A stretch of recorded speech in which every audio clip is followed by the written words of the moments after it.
Hello' guys, নতুনকৈ তিনিটা বিভাগৰ ফালৰ পৰা বহুকেইটা পদ মুকলি কৰা হৈছে। দেখা পাইছে assistant, LDA cum typist, peon, চকীদাৰ, ইনষ্ট্ৰাক্টৰ। ইয়াৰ লগতে আন বহুতো পদ মুকলি কৰা হৈছে। তাৰ লগতে চৰকাৰী গ্ৰেড 4ৰ পষ্টটো মুকলি কৰা হৈছে। দেখা পাইছে ইয়াত আপোনালোকৰ কোনো ধৰণৰ এক্সামিনেশ্যন দিব নালাগে, অনলি ইণ্টাৰভিউ দি এই পষ্টবোৰত আপোনালোকে জইন কৰিব পাৰিব। দৰমহা হ'ব আপোনালোকৰ 25,000 টকাৰ পৰা 75,000 টকালৈকে। আৰু অৰ্হতা দেখা পাইছে, অৰ্থাৎ আপোনালোকৰ এডুকেশ্যন কোৱালিফিকেশ্যন। এই পষ্টৰ কাৰণে আপোনালোকে ক্লাছ 8 পাছৰ পৰা এপ্লাই কৰিব পাৰিব। গতিকে সবিশেষ জনাই আছোঁ ভিডিঅ'ত, গতিকে ভিডিঅ'টো স্কিপ নকৰাকৈ শেষলৈকে চাই থাকক। আৰু যদিহে চেনেলটো নতুনকৈ আহিছে, চেনেলটো ছাবস্ক্ৰাইব কৰি দিব আগলৈ এনেকুৱা ধৰণৰ জবৰ কুইক আপডেট পাবৰ কাৰণে। গতিকে আহক আমি ভিডিঅ'টো আৰম্ভ কৰোঁ। আপোনালোকৰ ফাৰ্ষ্ট পষ্টকেইটা দেখা পাইছে। পষ্টৰ নাম ইনষ্ট্ৰাক্টৰ ফৰ নিটিং, তাৰ লগতে ছেকেণ্ড পষ্টটো হৈছে LDA কাম টাইপিষ্ট, আৰু থাৰ্ড পষ্টটো হৈছে পিয়নৰ পষ্ট হয়। যোনটো ইনষ্ট্ৰাক্টৰ পষ্ট আছে তাৰ কাৰণে এটা ভেকেঞ্চি আছে। দেখা পাইছে গ্ৰেড 3 পষ্ট হয় এইটো, আৰু ইয়াৰ কাৰণে আপোনালোকৰ পে'মেণ্টটো উল্লেখ আছে 14,000 টকাৰ পৰা 70,000 টকালৈকে। ইয়াত আপোনালোকৰ গ্ৰেড পে থাকিব 6,200 টকা, আৰু ইয়াৰ কাৰণে আপোনালোকৰ এডুকেশ্যন কোৱালিফিকেশ্যন বিচাৰিছে HS pass, 1 year diploma certificate in knitting from recognise ITI। গতিকে এই পষ্টৰ কাৰণে আপোনালোক HS পাছ হ'ব লাগিব। তাৰ লগতে আপোনালোকৰ 1 বছৰ ডিপ্ল'মা থাকিব লাগিব ইন নিটিং, আৰু ইয়াৰ কাৰণে এজ লিমিট দিয়া আছে। দেখা পাইছে 18 পৰা 38 বছৰ বয়সলৈকে, আৰু ইয়াত SC আৰু ST কেণ্ডিডেটবোৰে 5 বছৰ ৰিলেক্সেশ্যন পাই যাব। ছেকেণ্ড পষ্টটো দেখা পাইছে LDA কাম টাইপিষ্ট, ইয়াৰ কাৰণেও এটা ভেকেঞ্চি খালী আছে।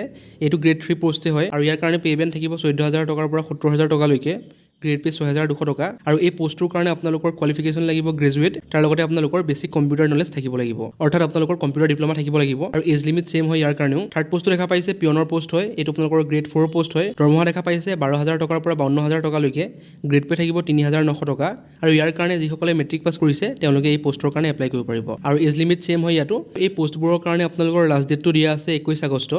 21 আগষ্টৰ আগত আপোনালোকে এই পষ্টৰ কাৰণে এপ্লাই কৰিব পাৰিব। এই পষ্টকেইটা আহিছে আপোনালোকৰ দেখা পাইছে office of the district social welfare officer, Dima Hasao ফালৰ পৰা। এই পষ্টত এপ্লাই কৰিবৰ কাৰণে আপোনালোকে ষ্টেণ্ডাৰ্ড ফৰ্ম দি এপ্লাই কৰিব লাগিব, আৰু ষ্টেণ্ডাৰ্ড ফৰ্মৰ PDF মোৰ টেলিগ্ৰাম চেনেলত আপলোড কৰা আছে, তাতে আপোনালোকে জইন হৈ চাব পাৰিব। ডেছক্ৰিপশ্যন বক্সত মোৰ টেলিগ্ৰাম চেনেলৰ লিংক আছে, তাত জইন হৈ ল'ব। দেখা পাইছে ফাৰ্ষ্ট আপোনালোক ইণ্ডিয়ান চিটিজেন হ'ব লাগিব, এইটো জানি। তাৰ লগতে আপোনালোকৰ এমপ্লয়মেণ্ট এক্সচেঞ্জত নাম থাকিব লাগিব, অৰ্থাৎ ৰেজিষ্টাৰ কৰা হ'ব লাগিব এমপ্লয়মেণ্ট এক্সচেঞ্জত। আপোনালোকে এপ্লিকেশ্যনৰ লগত কি দিব এইটো উল্লেখ আছে। এই নাম্বাৰত মেনশ্যন কৰিছে NC hill autonomous council court fee stamp of 10 rupees, 10 টকাৰ ষ্টাম্প এটা দিব লাগিব। তাৰ লগতে 2 copy recent passport size photograph দিব লাগিব আপোনাৰ। তাৰ লগতে self attested copies of all testimonials, caste, PRC and other qualification certificate. ইয়াৰ লগতে আপোনালোকৰ যি এডুকেশ্যন কোৱালিফিকেশ্যন বিচাৰিছে ইয়াত তাৰ চাৰ্টিফিকেটছ লাগিব। তাৰ লগতে আপোনালোকে যদি নিৰ্দিষ্ট কাষ্টৰ পৰা বিলং কৰে কাষ্ট চাৰ্টিফিকেট, PRC লাগিব, আৰু বাকী যি কোৱালিফিকেশ্যন আছে সেই সকলোৰে জেৰক্স কৰি আপোনালোকে এপ্লিকেশ্যনৰ লগত দিব লাগিব।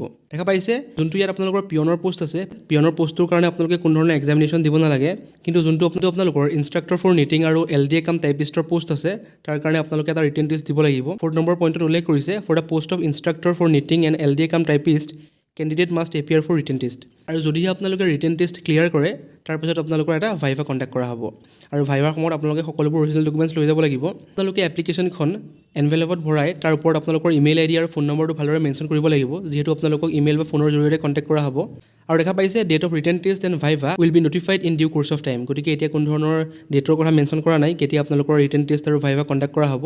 ইয়াৰ কাৰণে আৰু ফাৰ্ডাৰ নটিছ ওলাব, তেতিয়া আপোনালোকে সকলোবোৰ গম পাই যাব কেতিয়া আপোনালোকৰ ৰিটেন টেষ্ট হ'ব বা কেতিয়া আপোনালোকৰ ভাইভা হ'ব।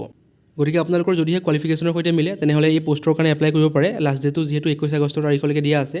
যদিহে আপোনালোকে ডিমা হাছাওৰে হয় তেতিয়াহ'লে আপোনালোকে নিজে গৈ এপ্লাই কৰিব পাৰে, আৰু যদিহে বেলেগ ডিষ্ট্ৰিক্টৰ পৰা এপ্লাই কৰে তেতিয়াহ'লে বাই পোষ্ট পঠাব পাৰে। যোনটো এড্ৰেছ দিয়া আছে ওপৰত দেখা পাইছে social welfare department, Dima Hasao, এই এড্ৰেছত আপোনালোকে নিজৰ এপ্লিকেশ্যন পঠাব লাগিব। এতিয়া চাওঁ আহক নেক্সট পষ্টটো ক'ৰ পৰা আহিছে আৰু কেনেকৈ এপ্লাই কৰিব। দেখা পাইছে নেক্সট পষ্টকেইটাৰ নাম হৈছে ষ্টেন'গ্ৰাফাৰ গ্ৰেড 3, গ্ৰেড 4 চকীদাৰ, গ্ৰেড 4 চকীদাৰ। গতিকে এইকেইটা পষ্ট হয়। দেখা পাইছে কি অফিচত এই পষ্টবোৰ ভেকেণ্ট আছে সকলোবোৰ উল্লেখ আছে, আৰু তাৰ লগতে কিমানটা ভেকেঞ্চি আছে সকলোবোৰ ইয়াত মেনশ্যন কৰা আছে। যোনটো গ্ৰেড 3 ষ্টেন'গ্ৰাফাৰ পষ্ট আছে তাৰ কাৰণে আপোনালোকৰ পে'মেণ্ট হ'ব 14,000 টকাৰ পৰা 70,000 টকালৈকে। ইয়াত আপোনালোকৰ গ্ৰেড পে থাকিব 8,700 টকা। দেখা পাইছে ইয়াৰ কাৰণে এডুকেশ্যন কোৱালিফিকেশ্যন বিচাৰিছে graduate in any discipline from recognize university. ইয়াৰ লগতে আপোনালোকৰ নেশ্যনেল ট্ৰেড চাৰ্টিফিকেট থাকিব লাগিব ইন ষ্টেন'গ্ৰাফি। তাৰ লগতে দেখা পাইছে and 12 months diploma in computer application. তাৰ লগতে আপোনালোকৰ 12 মাহৰ এখন কম্পিউটাৰ ডিপ্ল'মা লাগিব। তাৰ লগতে ছেকেণ্ড পষ্টটো দেখা পাইছে চকীদাৰ, গ্ৰেড 4 পষ্ট হয়। ইয়াৰ কাৰণেও এটা পষ্ট খালী আছে। পে'মেণ্ট দেখা পাইছে 12,000 টকাৰ পৰা 52,000 টকালৈকে। এই পষ্টৰ কাৰণে গ্ৰেড পে থাকিব 3,900 টকা। 8 পাছৰ পৰা এপ্লাই কৰিব পাৰিব। যিসকলে 8 পাছ কৰিছে তেওঁলোকে এই পষ্টৰ কাৰণে এপ্লাই কৰিব পাৰিব। তাৰ লগতে থাৰ্ড পষ্টটো হৈছে চকীদাৰ, এইটো গ্ৰেড 4 পষ্ট হয়। ইয়াৰ কাৰণেও এটা পষ্ট খালী আছে। দেখা পাইছে পে'মেণ্ট 12,000 টকাৰ পৰা 52,000 টকালৈকে। গ্ৰেড পে ছেম হয় 3,900 টকা, আৰু ইয়াৰ কাৰণেও ক্লাছ 8 পাছ হ'ব লাগিব, তেতিয়া আপোনালোকে এপ্লাই কৰিব পাৰিব। এই পষ্টকেইটা আহিছে দেখা পাইছে ওপৰত মেনশ্যন কৰিছে government of Assam, office of additional director of industries and commerce. এই ডিপাৰ্টমেণ্টৰ ফালৰ পৰা আহিছে, ডিমা হাছাওৰ ফালৰ পৰাই হয় এই পষ্টকেইটাও। এই পোষ্টবোৰৰ কাৰণে লাষ্ট ডেটটো দিয়া আছে 11 ছেপ্টেম্বৰ গতিকে 11 ছেপ্টেম্বৰৰ আগত আপোনালোকে এই পোষ্টৰ কাৰণে এপ্লাই কৰিব পাৰে ইয়াৰ কাৰণে দেখা পাইছে application must be accompanied by duly attested copies of all testimonials including caste certificate 2 copies of recent passport size photograph marksheet and self attested stamped envelope দেখা পাইছে এনভেলপৰ ভিতৰত ভৰাই আপোনালোকে দিব লাগিব 11 ছেপ্টেম্বৰৰ আগত গতিকে 11 ছেপ্টেম্বৰলৈকে আপোনালোকৰ লাষ্ট ডেট আছে আৰু দেখা পাইছে 2 নম্বৰত মেনশ্যন কৰিছে এজ লিমিটটো 18 বছৰতকৈ কমৰ হ'ব নোৱাৰিব তাৰ লগতে আপোনালোকৰ 38 বছৰতকৈ বেছি হ'ব নোৱাৰিব আৰু যিসকল SC ST প্লেইনছ আৰু ST হিলছ আছে তেওঁলোকৰ কাৰণে 5 বছৰ ৰিলেক্সেশ্যন থাকিব আৰু আপোনালোকৰ নাম এমপ্লয়মেণ্ট এক্সচেঞ্জত উঠোৱা হ'ব লাগিব আৰু দেখা পাইছে 4 নম্বৰত মেনশ্যন কৰিছে the eligible candidate having requisite qualification will be appear for written test and oral test as may be determined by selection board গতিকে আপোনালোকৰ ৰিটেন টেষ্টটো হ'ব পাৰে বা অৰেল হ'ব পাৰে এটা কোনো ধৰণৰ স্পেচিফিকেলি মেনশ্যন কৰি দিয়া নাই আপোনালোকৰ কি হ'ব যোনটো আপোনালোকৰ গ্ৰেড 3 ষ্টেনোগ্ৰাফাৰ পোষ্ট আছে তাৰ কাৰণে ৰিটেন টেষ্ট হ'ব মে বি আৰু যোনটো আপোনালোকৰ 2 আৰু 3 নম্বৰত আছে আৰু চকীদাৰ পোষ্টটো তাৰ কাৰণে আপোনালোকৰ ইণ্টাৰভিউ বা ভাইভা কণ্টেক্ট কৰা হ'ব গতিকে এতিয়ালৈ কোনো ধৰণৰ স্পেচিফিকেলি মেনশ্যন কৰি দিয়া নাই কি হ'ব যিহেতু এতিয়াও টাইম আছে লাষ্ট ডেটলৈ 11 ছেপ্টেম্বৰ গতিকে ইয়াৰ আগত আৰু নটিচ ল'ব পাৰে তাত আপোনালোকৰ স্পেচিফিকেলি মেনশ্যন কৰি দিব যে কি পোষ্টৰ কাৰণে আপোনালোকৰ ৰিটেন টেষ্ট হ'ব আৰু তাৰ লগতে কি পোষ্টৰ কাৰণে আপোনালোকৰ ভাইভা বা ইণ্টাৰভিউ কণ্টেক্ট কৰা হ'ব দেখা পাইছে আৰু যিসকল লোকেল কেণ্ডিডেট হয় অৰ্থাৎ হাফলং বা ডিমা হাছাওৰ কেণ্ডিডেট হয় তেওঁলোকক প্ৰিফাৰেঞ্চ দিয়া হ'ব উল্লেখ কৰিছে 5 নম্বৰ পইণ্টত গতিকে আপোনালোকৰ যদিহে ৰিকুইষ্টেড কোৱালিফিকেশ্যন আছে তেনেহ'লে এই পোষ্টবোৰৰ কাৰণে এপ্লাই কৰিব পাৰে চৰকাৰী চাকৰি হয় এইবোৰ কোনো ধৰণৰ কণ্টেক্সুৱেল বা টেম্পৰাৰী জব নহয় দেখা পাইছে গ্ৰেড পে উল্লেখ আছে গতিকে সম্পূৰ্ণ চৰকাৰী চাকৰি হয় যদিহে আপোনালোকৰ ৰিকুইষ্টেড কোৱালিফিকেশ্যন আছে তেনেহ'লে এই পোষ্টবোৰৰ কাৰণে এপ্লাই কৰিব পাৰে এতিয়া চাওঁ আহক নেক্সট পোষ্টটো ক'ৰ পৰা আহিছে আৰু কেনেকৈ এপ্লাই কৰিব দেখা পাইছে নেক্সট পোষ্টটো আহিছে office of the district social welfare officer Dima Hasao ফালৰ পৰাই পোষ্টৰ নাম হৈছে ছুপাৰভাইজাৰ এই পোষ্টকেইটা অনলি ফিমেল কেণ্ডিডেটৰ কাৰণে হয় গ্ৰেড 3 পোষ্ট হয় পে'মেণ্ট দেখা পাইছে 14,000 টকাৰ পৰা 17,000 টকালৈকে গ্ৰেড পে উল্লেখ কৰিছে 7,600 টকা এডুকেশ্যন কোৱালিফিকেশ্যন উল্লেখ কৰিছে গ্ৰেজুৱেট হ'ব লাগিব দেখা পাইছে graduate in any discipline from any recognise university আৰু প্ৰিফাৰেঞ্চ দিয়া হ'ব যিসকলে ছ'চিয়েল ৱৰ্কত গ্ৰেজুৱেশ্যন কৰিছে তাৰ লগতে হোম ছায়েন্সত কৰিছে দেখা পাইছে ছাবজেক্টবোৰ মেনশ্যন কৰিছে ৰিলেটেড ফিল্ডবোৰ nutrition anthropology sociology education psychology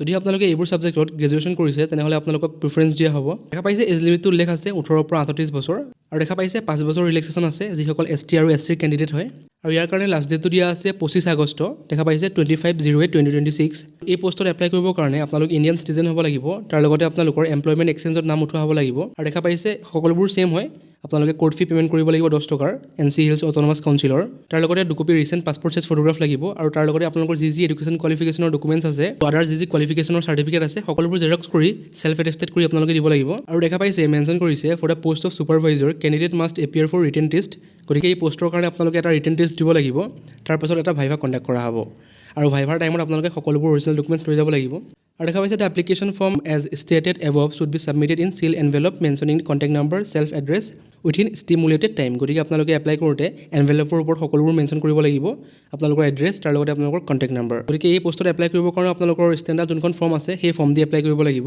দেখা পাইছে date of written test and viva will be notified in due course of time গতিকে এতিয়া কোনো ধৰণৰ ডেটৰ কথা মেনশ্যন কৰা নাই কেতিয়া আপোনালোকৰ ৰিটেন টেষ্ট আৰু ভাইভা কণ্ডাক্ট কৰা হ'ব গতিকে ইয়াৰ নটিচ পাছত দিব যে কেতিয়া আপোনালোকৰ ৰিটেন টেষ্ট বা ভাইভা কণ্ডাক্ট কৰা হ'ব গতিকে যদি আপোনালোকৰ ৰিকুইষ্টেড কোৱালিফিকেশ্যন আছে এই পোষ্টৰ কাৰণে তেনেহ'লে এপ্লাই কৰিব পাৰে লাষ্ট ডেটটো দিয়া আছে 25 আগষ্ট গতিকে 25 আগষ্টৰ আগত আপোনালোকে এপ্লাই কৰিব পাৰে এতিয়া চাওঁ আহক নেক্সট পোষ্টটো ক'ৰ পৰা আহিছে আৰু কেনেকৈ এপ্লাই কৰিব দেখা পাইছে নেক্সট পোষ্টটো আহিছে আছাম ছায়েন্স ছ'চাইটিৰ ফালৰ পৰা উল্লেখ আছে invited application for the post of scientific assistant in the headquarter of Assam science society Guwahati গতিকে এইটো আপোনালোকৰ চাইণ্টিফিক এছিষ্টেণ্টৰ পোষ্ট হয় দেখা পাইছে ইয়াৰ কাৰণে আপোনালোকৰ এক্সপাৰ্টাইজ হ'ব লাগিব computer application and Assamese DTP গতিকে আপোনালোকে কম্পিউটাৰ এপ্লিকেশ্যন অৰ্থাৎ কম্পিউটাৰ ডিপ্ল'মা থাকিব লাগিব তাৰ লগতে আপোনালোকে আছামিজ DTP কৰিব জানিব লাগিব ইয়াৰ কাৰণে কোৱালিফিকেশ্যন বিচাৰিছে BSc ফ্ৰম ৰিকগনাইজ ইউনিভাৰ্চিটি গতিকে আপোনালোকৰ বেচেলৰ অফ ছায়েন্স লাগিব এই পোষ্টৰ কাৰণে তাৰ লগতে আপোনালোকৰ 1 year diploma in computer application লাগিব ইয়াৰ কাৰণে আপোনালোকৰ মান্থলি চেলাৰী হ'ব 15,000 টকাকৈ আৰু এই পোষ্টৰ কাৰণে আপোনালোকৰ লাষ্ট ডেট দিয়া আছে within 15 days from the date of advertisement যিহেতু এডভাৰটাইজমেণ্টটো পাব্লিছ হৈছিলে 4 আগষ্ট তাৰিখে